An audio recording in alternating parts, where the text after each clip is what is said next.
Lucy Grant had never wanted adventure, and she certainly had never asked for war. She was 24 years old, a supply clerk aboard the cargo vessel Starboard Drift, and her life was perfectly ordinary in every way that mattered to her. Her days consisted of inventory lists, shipment tracking, and making sure the right crates reached the right colonies at the right times. It was boring work, some said, but Lucy liked boring. Boring meant safe, and safe meant she could sleep at night without worrying about anything more dangerous than a misplaced container of synthetic protein. Station Kepler 7 was just another stop on just another route. The station orbited a gas giant in a system that Lucy could never remember the name of, and she had been awake for almost 20 hours by the time the Starboard Drift doctor supervisor had called in sick, leaving her to handle the entire transfer manifest alone. She was exhausted, her eyes burning from staring at screens, and her fingers moved across the console almost without thought. The transport pod was supposed to take her to Deck 12, the civilian supply hub where she needed to verify a shipment of medical equipment. She typed in the coordinates from memory, or at least she thought she did. Her tired mind switched two numbers without her realizing it. The pod door sealed, and the launch sequence initiated before she could even sit down properly. Lucy grabbed the safety handle as the pod shot through the station's transfer network, and something felt wrong almost immediately. The ride was too long, the acceleration too strong, and the destination screen showed symbols she did not recognize. When the pod finally stopped and the door opened, Lucy stepped out into a corridor that looked nothing like a civilian supply hub. The walls were reinforced steel, painted in military gray, and armed soldiers rushed past her without a second glance. Warning lights flashed overhead, and a voice on the intercom announced something about departure in 15 minutes. Lucy stood frozen, her supply clerk uniform feeling very out of place among all the combat gear and serious faces. She grabbed the arm of a passing officer, a young woman with sharp eyes and a communications badge on her shoulder. "Excuse me," Lucy said, her voice shaking slightly. "I think I am in the wrong place." The officer looked at her uniform, then at her face, and her expression shifted from confusion to concern. "This is the Use Valor," the officer said. "We are deploying to the Vexery front in less than 15 minutes. And how did you get aboard?" Lucy felt her stomach drop as if she had swallowed a stone. She explained the mistake, the wrong coordinates, the exhaustion that had led to this impossible situation. The officer, who introduced herself as Amy Lynn, immediately contacted the bridge within minutes. Lucy found herself standing before Commander Ben Harris, a tall man with gray at his temples and the kind of eyes that had seen too much war. "A supply clerk," Commander Harris said, looking at her transfer records on his datapad. "You have never held a weapon, never had combat training, and you accidentally transported yourself onto my warship." "Yes, sir," Lucy whispered, feeling smaller than she had ever felt in her life. Commander Harris rubbed his forehead and let out a long breath. "We are about to enter jump space," he said. "Once we do, there is no turning back until we reach New Eden, and that is a 6-day journey into an active war zone." Lucy felt tears building behind her eyes, but she forced them back. She would not cry, not here, not in front of these soldiers who had real problems to worry about. "I am sorry," she said. "I did not mean to cause trouble." Commander Harris studied her for a long moment, and something in his expression softened just slightly. "It is not your fault that our security protocols failed to catch a civilian pod entering a military vessel," he said. "But you are here now, and we need to figure out what to do with you." The ship shuddered as the jump drive activated, and Lucy felt the strange, pulling sensation of entering faster than light. Travel, there was no going back now. She was stuck on a warship heading directly into the worst conflict humanity had faced in decades. The Vexery Collective had attacked the colony world of New Eden 8 months ago, And the war had been brutal ever since Lucy had seen the news reports, the images of burning cities and desperate evacuations. But she had never imagined she would see any of it in person. Commander Harris assigned her to the medical bay under Dr. Claire Yoon, hoping to keep her somewhere relatively safe during the journey. Dr. Yoon was a small woman with kind eyes and steady hands, and she welcomed Lucy without judgment.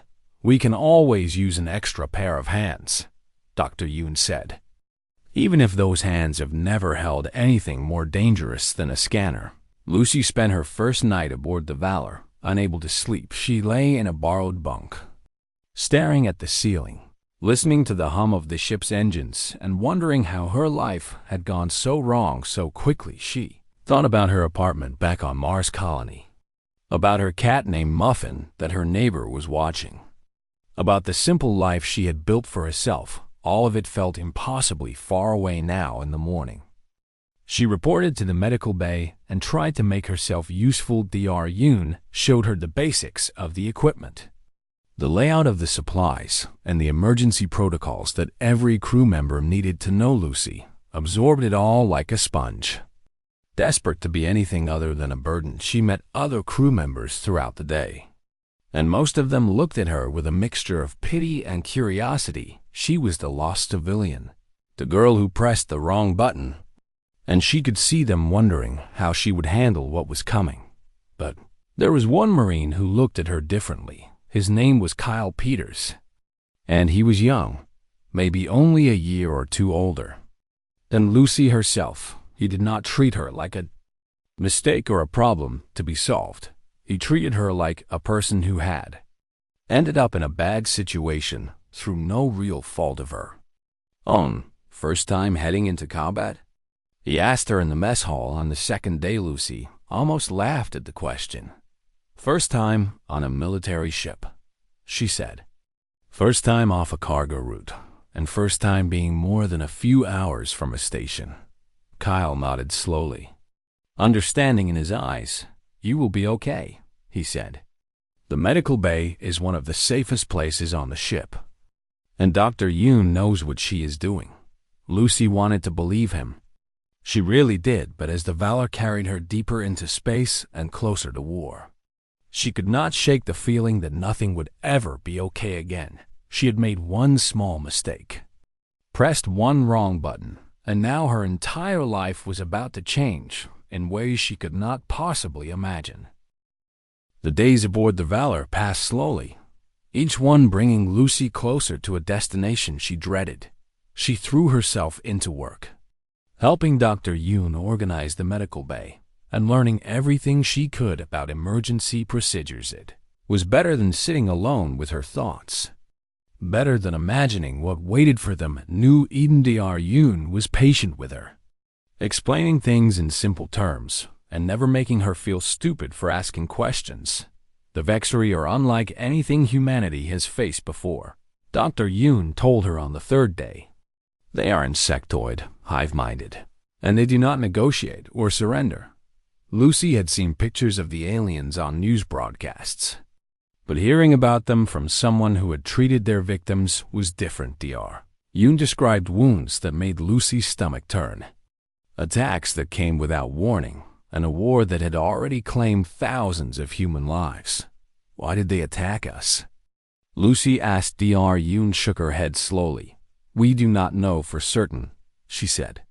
"Some say we expanded into territory they considered theirs, and others say they simply see us as a threat to be eliminated." It was terrifying to think about.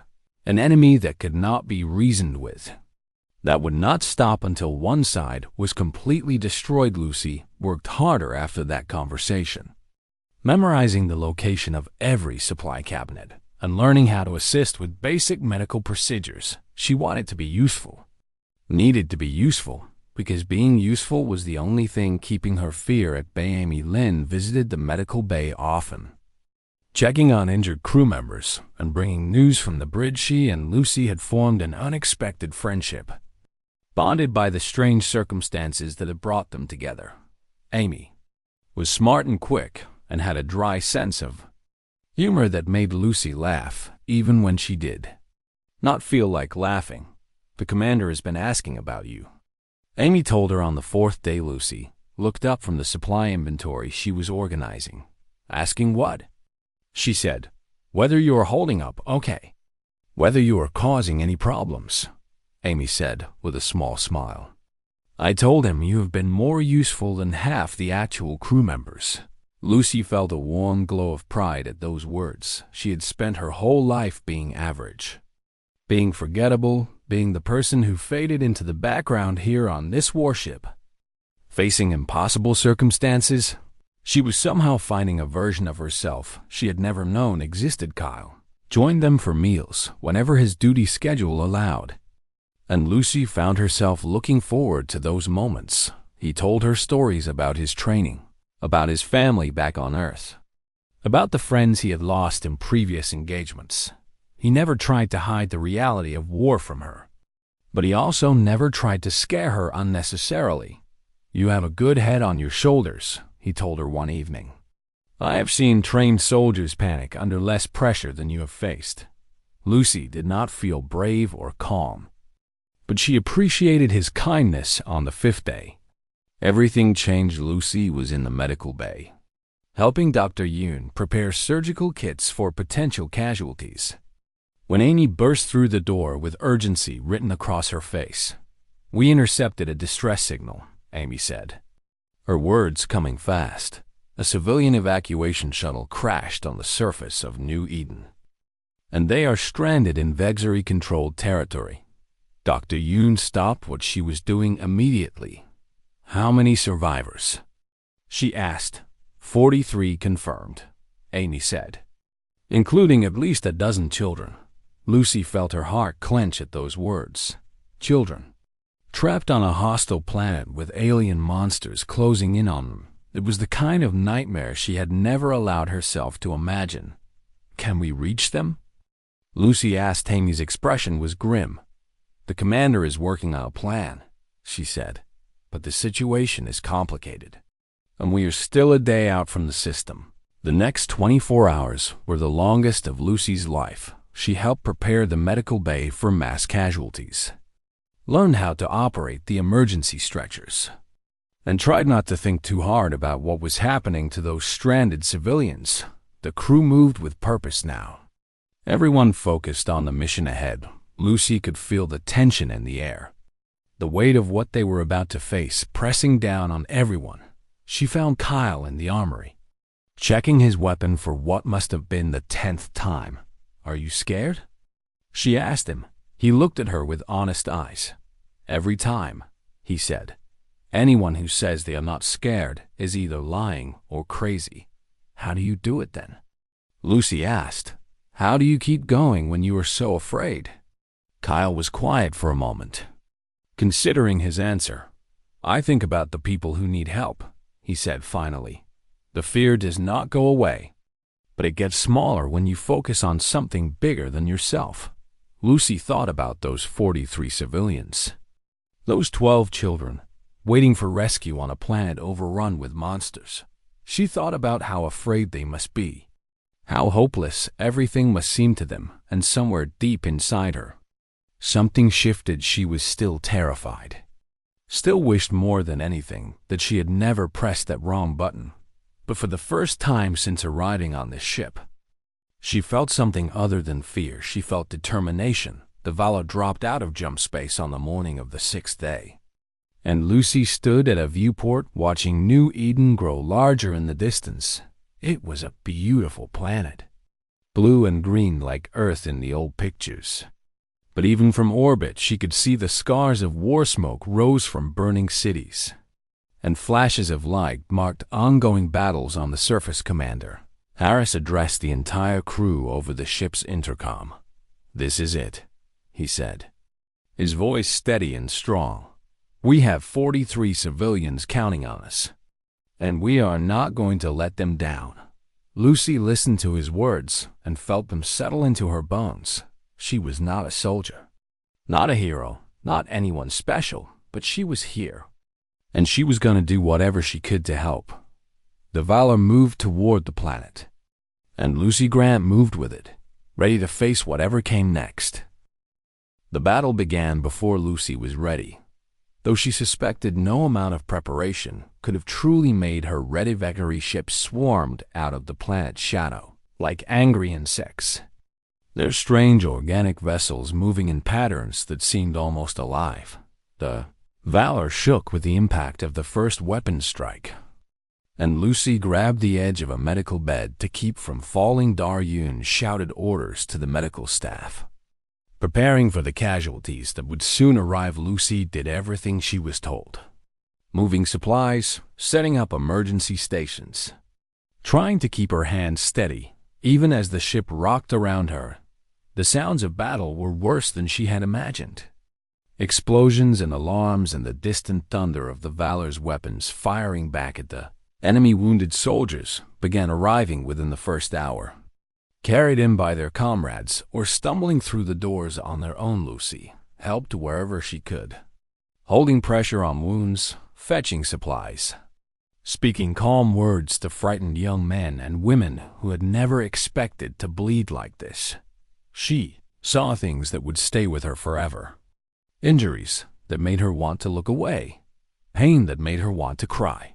But she did not look away, and she did not cry. There was no time for either. The battle raged for what felt like hours.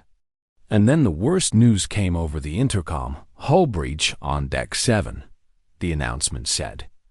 Vexery boarding party detected in the lower sections. Dr. Yoon's face went pale. That is 2 decks below us, she said. Lucy felt cold fear wash through her body, but she pushed it down and kept working.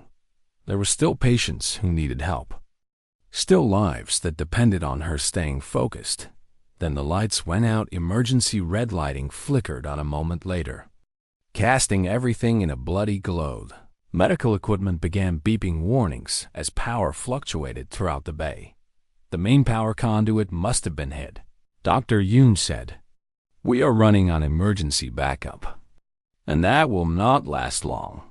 Lucy looked around the medical bay at the wounded soldiers, the life support machines, the people who would die if power failed completely. She thought about the ship's layout. The cargo system she had studied during her days aboard there was a maintenance access point 2 corridors away that connected to the emergency power grid. She had noticed it while exploring the ship. Her supply clerk instincts automatically mapping every system and pathway. I know how to restore power, Lucy said, the words coming out before she could stop them. Dr. Yoon stared at her. The lower decks are not safe, she said. The boarding party could be anywhere. If we lose power, these people will die, Lucy said, gesturing to the patients around them. It was not bravery that made her say it. Not really. It was simple math. The same kind of calculations she made every day as a supply clerk. Risk versus reward. Cost versus benefit. Dr. Yoon looked at her for a long moment, something shifting in her eyes. Go, she said finally, but be careful. And come back. Lucy grabbed a flashlight and moved to the door. The corridor outside was dark and filled with smoke, the emergency lights barely cutting through the haze. She moved quickly, keeping close to the walls, her heart pounding so loud she was sure the whole ship could hear it. Maintenance access point was exactly where she remembered. A small panel in the wall that led to a narrow tunnel running between decks. Lucy squeezed inside and crawled through the darkness, following the path she had memorized in her mind. The tunnel was cramped and hot, and she could hear strange sounds echoing through the metal walls. Clicking sounds, scratching sounds, the kind of sounds that insects might make. She tried not to think about what was making those sounds. The emergency power junction was at the end of the tunnel, a simple switch that had been knocked offline by the damage to the main conduit. Lucy reached it and reset the connection, holding her breath until the lights in the tunnel flickered back to full strength. She allowed herself one moment of relief before beginning the crawl back. That was when she heard them. The clicking was louder now, closer, coming from somewhere ahead of her in the tunnel. Lucy froze, her flashlight beam shaking in her trembling hand. Two Vexery scouts appeared at the junction ahead. Their insectoid bodies barely fitting in the narrow space. They were terrifying up close. All sharp angles and glistening chitin and eyes that reflected her light back at her. Lucy did not think, did not plan, did not consider the odds. She grabbed the only thing within reach, a fire extinguisher mounted on the tunnel wall, and sprayed it directly at the aliens. The white foam blinded them, and their clicking turned to high-pitched screeches of confusion. Lucy scrambled backward, her feet kicking against the metal floor. Until she reached a maintenance hatch, she tumbled through it and slammed it shut, spinning the lock just as something heavy crashed against it from the other side. She found herself in a storage compartment, alone. The sealed hatch, shuddering with each impact from the trapped Vexerility, pressed her back against the wall and slid down to the floor. Her whole body shaking. She had done it. She had actually done it minutes later. The sound of human boots echoed through the corridor outside. The door burst open, and Kyle was there with a squad of Marines, their weapons raised and ready. He stopped when he saw her, his eyes going wide. "Lucy?" he said, disbelief in his voice. She pointed at the maintenance hatch with a trembling finger. "There are two of them in there," she said. "I locked them in." Kyle stared at her, then at the hatch, then back at her. "You trapped two Vexery scouts by yourself?" he said. Lucy nodded, not trusting her voice. Kyle let out a laugh that was half amazement and half relief. "The supply clerk who got lost," he said, shaking his head. "You might be the bravest person on this ship." Lucy did not feel brave. She felt like she might throw up. She had done what needed to be done, and the medical bay had power again, and the people depending on that power were still alive. It was enough. It had to be enough. The boarding party was repelled within the hour, but the Valor had taken heavy damage. Lucy returned to the medical bay to find Dr. Yoon working frantically to save a young soldier whose injuries were too severe for the backup systems to handle. The power Lucy had restored had kept him alive just long enough for Dr. Yoon to stabilize him. "You saved his life," Dr. Yoon told her later. "You saved all of them." Lucy did not know how to respond to that, so she just nodded and went back to work. The ship limped toward New Eden, its damaged hull groaning with every maneuver. Commander Harris called an emergency briefing in the main conference room, and to Lucy's surprise, she was asked to attend. She stood in the back of the room, feeling out of place among the officers and senior crew members. "The situation on the surface is worse than we expected," Commander Harris said, his voice heavy with exhaustion. "The crash shuttle is surrounded by Vexery forces, and our standard assault shuttles are too large to navigate through the debris field in orbit." He pulled up a holographic display showing the wreckage-filled space between the Valor and the planet. "We need a smaller vessel," he continued, "something maneuverable enough to slip through the gaps and reach the survivors." Amy spoke up from her position near the front. "What about the cargo transport pods?" she said. "They are small enough, and they have the range." Commander Harris nodded slowly. "That was my thought as well," he said. "But we have lost most of our trained shuttle pilots in the battle, and the ones remaining are needed for combat operations." There was silence in the room, the kind of silence that comes when everyone knows there is a problem but no one has a solution. Lucy felt her heart begin to race. She knew those pods. She had piloted them hundreds of times through asteroid fields and crowded station. Traffic was the one thing she was actually good at, the one skill she had brought onto this ship. "I can do it," she said. Every head in the room turned to look at her. Commander Harris frowned. "Miss Grant," he said, "this is not a supply run, and the risks involved are extreme." "I know," Lucy said, stepping forward, "but I have logged over 3,000 hours piloting cargo pods, and I know their systems better than anyone on this ship." She paused, gathering her courage. "And sir, it was a cargo pod that brought me here in the first place." So maybe it is only right that a cargo pod takes me the rest of the way. There was a murmur of surprise from the assembled. Crew Commander Harris studied her face for a long moment. Weighing the decision, you would be flying into an active combat zone, he said. There is a very real chance you will not make it back.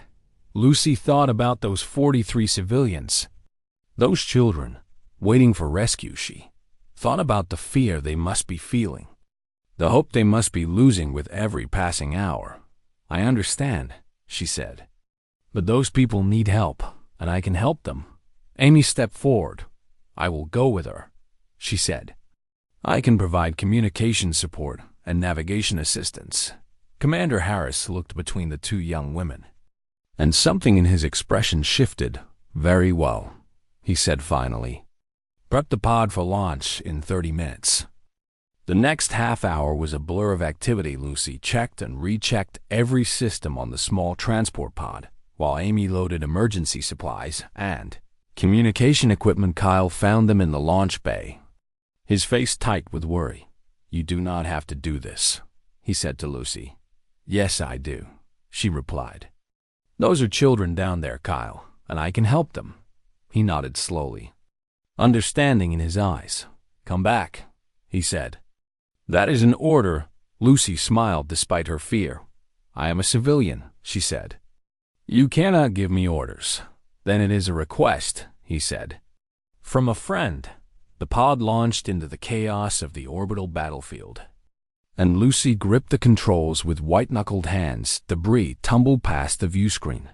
Fragments of destroyed ships and broken satellites spinning in the darkness. Amy called out navigation updates from the seat beside her, guiding her through the safest routes between the wreckage. Hard left in 3 seconds, Amy said. There is a Vexery patrol ship on our right flank. Lucy yanked the controls, and the pod spun through a gap in the debris that seemed impossibly small.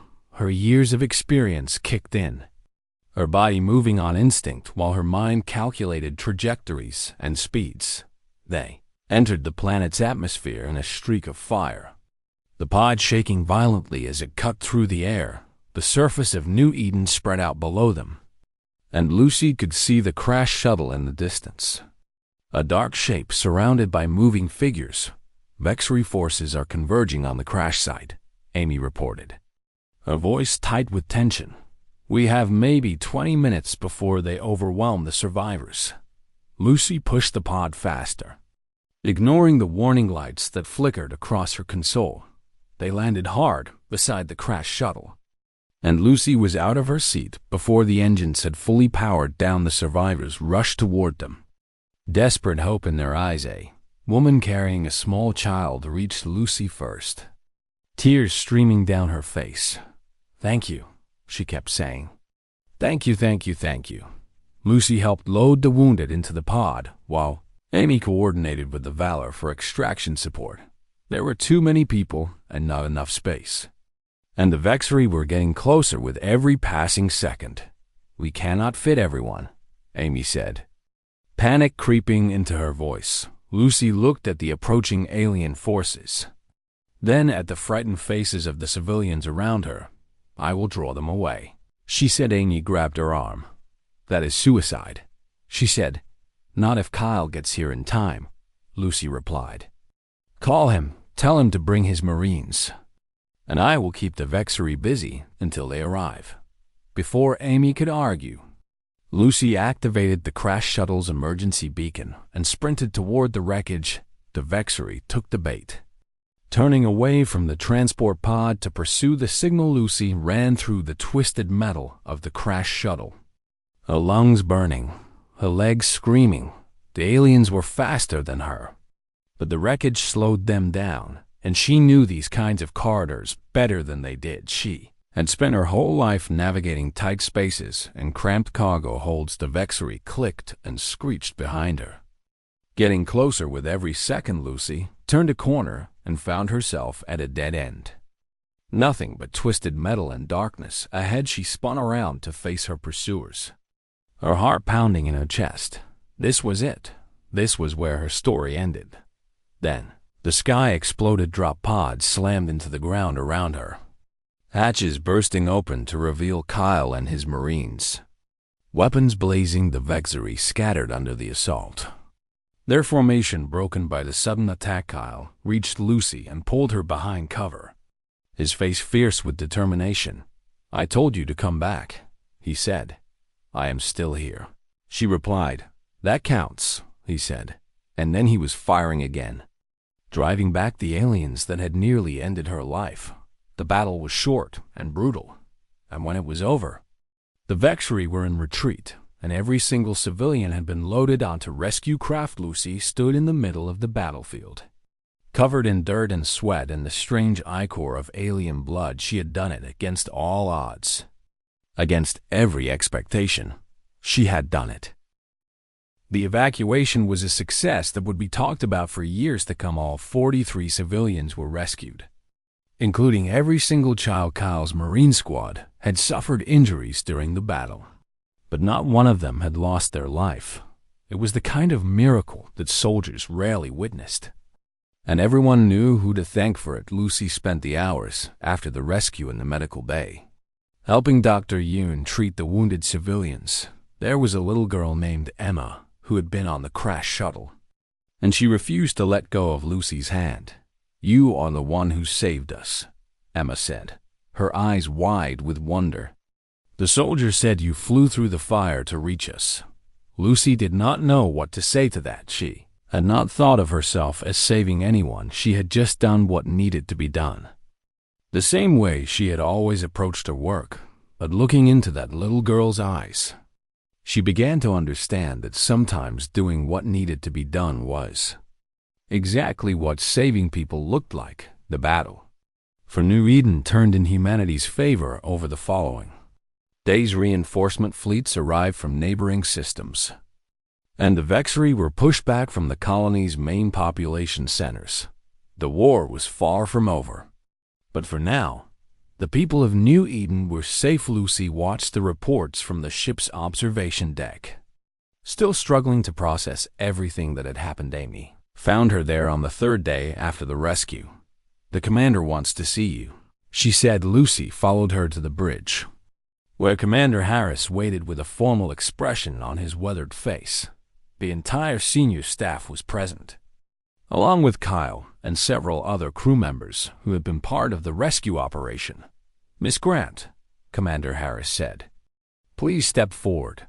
Lucy walked to the center of the bridge, her heart beating fast in her chest. 9 days ago, you arrived on this ship by accident," Commander Harris continued. "You were a civilian with no training, no experience, and no reason to be here."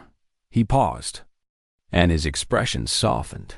"In the days that followed, you proved yourself to be more courageous than soldiers with years of service, and you saved more lives than I can count."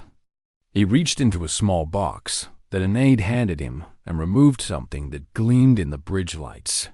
"It is my honor to present you with the Silver Star for exceptional bravery in combat." Lucy stared at the medal in his hand, her mind unable to fully grasp what was happening. The Silver Star was one of the highest honors a person could receive, usually reserved for soldiers who had performed extraordinary acts of heroism. "Sir," she said, her voice barely above a whisper.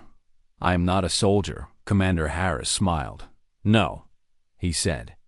"You are something rarer than that, and you are proof that courage does not require a uniform." He pinned the medal to her civilian jacket, and the crew of the Valor erupted into applause. Lucy looked around at the faces of the people she had spent the past week with, the soldiers and officers and medical staff who had become something like family. Amy was clapping the loudest, tears running down her face. Kyle was grinning with pride, his injured arm held carefully at his side. Diarn stood near the back, nodding with quiet approval. These people had seen her at her most terrified, had watched her stumble and struggle and doubt herself at every turn, and they were celebrating her anyways. Back to station, Kepler 7 took another week. Lucy spent most of it saying goodbye to the friends she had made, The people who had helped her survive the most terrifying experience of her life, Kyle, found her on the last day, standing at the same viewport where she had watched New Eden grow larger in the distance. "So," he said, "back to being a supply clerk?" Lucy touched the metal pin to her jacket. "I think so," she said. "Someone has to make sure the right crates get to the right places." Kyle laughed. "You could stay, you know," he said. "The commander would write you a recommendation for officer training in a heartbeat." Lucy considered it for a moment. A part of her was tempted. The part that had discovered something unexpected about herself in the fire of combat, but another part of her remembered Muffin the cat in her apartment on Mars Colony and the simple life she had worked so hard to build. "Maybe someday," she said, "but right now, I think I need to go home." Kyle nodded, understanding in his eyes.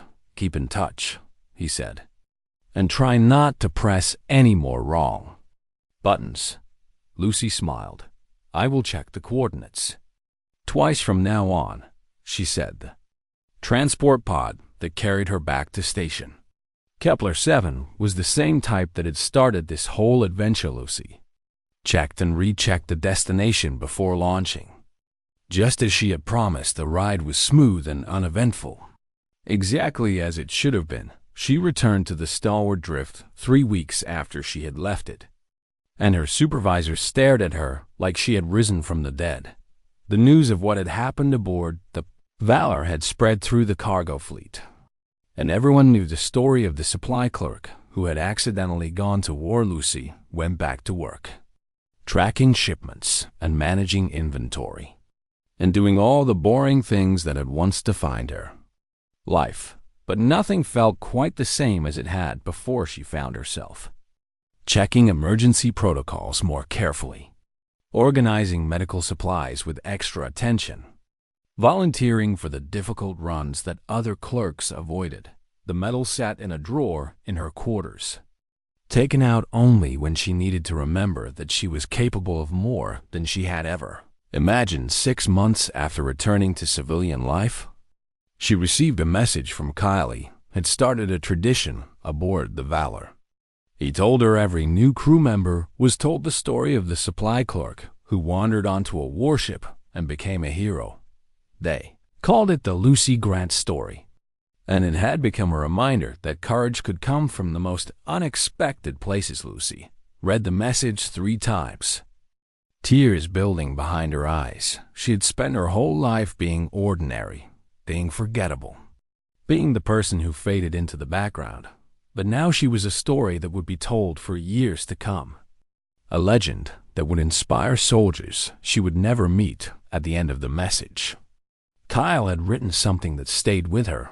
"Some mistakes," it said, "lead us exactly where we are meant to be." Lucy thought about that as she went about her day, checking coordinates and managing shipments and living her simple life. She still preferred boring. She still valued safe. But she knew now that if the universe ever needed her to be something more, she had it in her to answer the call. That was the gift the wrong button had given her, not a medal or a story or even the friendships she had made along the way. It was the knowledge that somewhere inside her ordinary heart lived the same fire that burned in every hero who had ever faced the impossible and refused to look away. Lucy Grant had gone to war by accident. She had returned with something far more valuable than any medal. She had returned knowing exactly who she was.